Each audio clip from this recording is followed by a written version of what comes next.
Something that James Randi points out in his book Flim Flam is that there's a lot of deception and dishonesty regarding the Bermuda Triangle. As he writes, quote, "A large percentage of the so-called wonders of the Triangle were nothing but outright fabrications, with no evidence whatsoever to support them. We read about ships that are not listed in any registry, planes for which there are no records to show they ever flew, and shadowy crews and other people who in many instances were well accounted for and did not vanish into the never land that authors like Berlitz would have us believe hold sway in the Caribbean," end quote. He also points out that many of the incidents ascribed to the Triangle in fact have almost nothing to do with it. He shows this map in the book and writes the following, quote, "Look at the accompanying map of the area. On it you will see designated the locations of the major events that the writers would have us accept as proof of the Triangle mystery. How many of these alleged disappearances occurred within the Bermuda Triangle?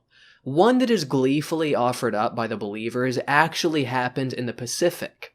Others are not included here because the scale of the map would not allow me to show them. They were as far away as Ireland and the coast of Portugal," end quote. As we can see on the map, the vast majority of incidents that are pointed to as evidence of the Triangle mystery didn't even take place within the Bermuda Triangle.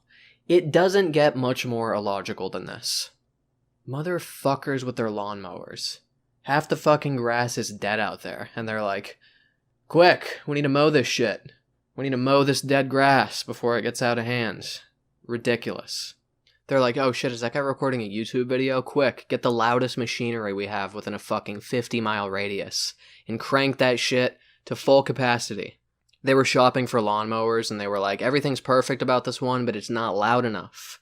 So they got some specially designed mufflers to make their lawnmowers as loud as humanly possible. Randi gives an example in the book of how some of these events have only the most tangential connection to the Triangle. Quote, "According to the claimed version of an incident discussed in the Bermuda Triangle Mystery Solved, quote, 39 persons vanished north of the Triangle on a flight to Jamaica on February 2nd, 1953. And SOS, which ended abruptly without explanation, was sent by the British York Transport just before it disappeared. No trace was ever found," end quote. Now let's look at the facts. The flight plan specified Jamaica as a destination, it's true, and this would seem to connect it with the Triangle.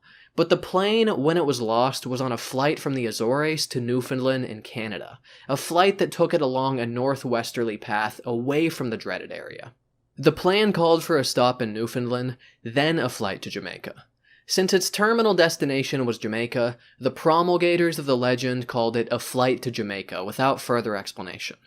Moreover, the plane admittedly was lost north of the Triangle, 900 miles north of it. There is no mention of the weather, but the New York Times that day reported an icy, gale-swept North Atlantic, strong winds and torrential rains, winds up to 75 miles an hour, end quote. This is just one example of the extreme degree to which Bermuda Triangle believers have to contort themselves in order to scrabble together evidence that supports their position. I'm on Patreon. There's a link in the description if you'd like to support my content. I would really appreciate it.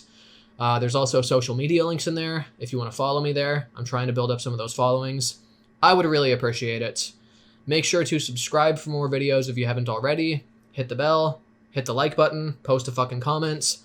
All that fun stuff that's standard on YouTube. You know the fucking drill. Thanks for watching. Hope you enjoyed this.